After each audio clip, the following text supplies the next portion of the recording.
दुनिया भर के फ्लाइट मैप्स को अगर आप गौर से देखें तो आपको एक बहुत ही अजीब चीज नजर आएगी। एक ऐसा विशाल इलाका जहां से गुजरते वक्त पायलट्स के पसीने छूट जाते हैं। एक ऐसा रास्ता जिसे एविएशन इंडस्ट्री का ब्लैक होल कहा जाता है। मैं बात कर रहा हूं हिमालय और तिब्बत के पठार की, जहां पूरी दुनिया में आसमान फ्लाइट्स के जाल से भरा हुआ है, वहीं हिमालय के ऊपर सन्नाटा क्यों है? क्या यह सिर्फ ऊंचाई का मामला है या फिर कोई ऐसा गहरा राज है जो हमसे छिपाया जा रहा है? आज की वीडियो में हम इसी नो फ्लाई जोन की गहराई में जाएंगे।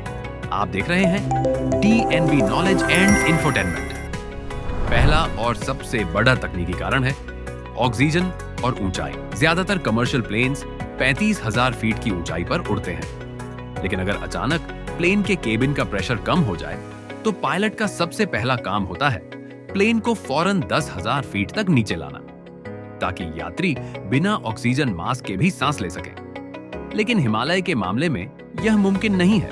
हिमालय की औसत ऊंचाई ही 20,000 फीट से ज्यादा है। अगर पायलट इमरजेंसी में नीचे आने की कोशिश करेगा तो उसे रनवे नहीं बल्कि मौत बनकर खड़े विशाल हिमालय मिलेंगे। इसे एविएशन की भाषा में ड्रिफ्ट डाउन प्रोसीजर कहते हैं, जो हिमालय के खतरनाक भूगोल में लगभग नामुमकिन है। अब जरा कल्पना कीजिए कि किसी प्लेन का इंजन फेल हो जाए या कोई मेडिकल इमरजेंसी आ जाए।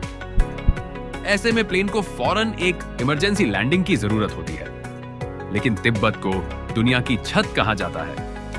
यहाँ हजारों किलोमीटर तक सिर्फ वीरान फाड़ और जमा देने वाली बर्फ है। यहाँ न तो कोई BDE इंटरनेशनल एयरपोर्ट्स हैं और न ही प्रॉपर रडार स्टेशंस।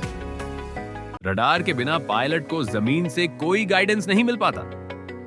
अगर प्लेन यहां कहीं फंस जाए या क्रैश हो जाए तो रेस्क्यू टीम को पहुंचने में हफ्तों लग सकते हैं। कोई भी एयरलाइन कंपनी अपने यात्रियों की जान दांव पर लगाकर यहां से छोटा रास्ता नहीं चुनना चाहती। सिर्फ फाड़ ही नहीं, यहां की हवाएं भी जानलेवा हैं। हिमालय के ऊपर जेट स्ट्रीम्स चलती हैं।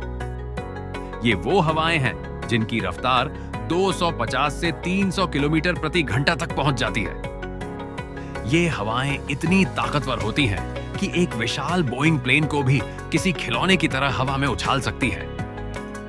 इन हवाओं की वजह से पैदा होने वाला सीवियर टर्बुलेंस प्लेन के इंजन और उसके स्ट्रक्चर को भारी नुकसान पहुंचा सकता है। यात्रियों की सुरक्षा और प्लेन की सलामती के लिए पायलट्स हिमालय को पार करने के बजाय भारत या मध्य एशिया के ऊपर से एक लंबा और सुरक्षित रास्ता लेना पसंद करते हैं। लेकिन दोस्तों, कहानी सिर्फ साइंस पर खत्म नहीं होती। कुछ लोग मानते हैं कि इसके पीछे कुछ अलौकिक कारण भी है। इसी इलाके में स्थित है माउंट कैलाश, जिसे दुनिया का सबसे रहस्यमयी केंद्र माना जाता है। कई अनुभवी पायलट्स ने दावा किया है कि माउंट कैलाश के पास पहुंचते ही उनके नेविगेशन सिस्टम और कंपास अजीब व्यवहार करने लगते हैं। कहा जाता है कि यहाँ कुछ ऐसी मैग्नेटिक एनोमलीज हैं जो तकनीक को फेल कर देती हैं। क्या वाकई यहाँ कोई ऐसी एनर्जी है जो इंसानी मशीनों को आगे बढ़ने से रोकती है? इसका कोई लिखित सबूत तो नहीं है, लेकिन पायलट्स के बीच यह खौफ आज भी बरकरार है। तो चाहे वह ऑक्सीजन का संकट हो, इमरजेंसी लैंडिंग की चुनौती या फिर माउंट कैलाश का अनसुलझा रहस्य, हिमालय आज भी इंसान और उसकी मॉडर्न टेक्नोलॉजी के लिए एक अभेद्य दीवार बना हुआ है। ये हमें याद दिलाता है कि इंसान चाहे कितनी भी तरक्की कर ले, कुदरत आज भी हमसे कई कदम आगे है।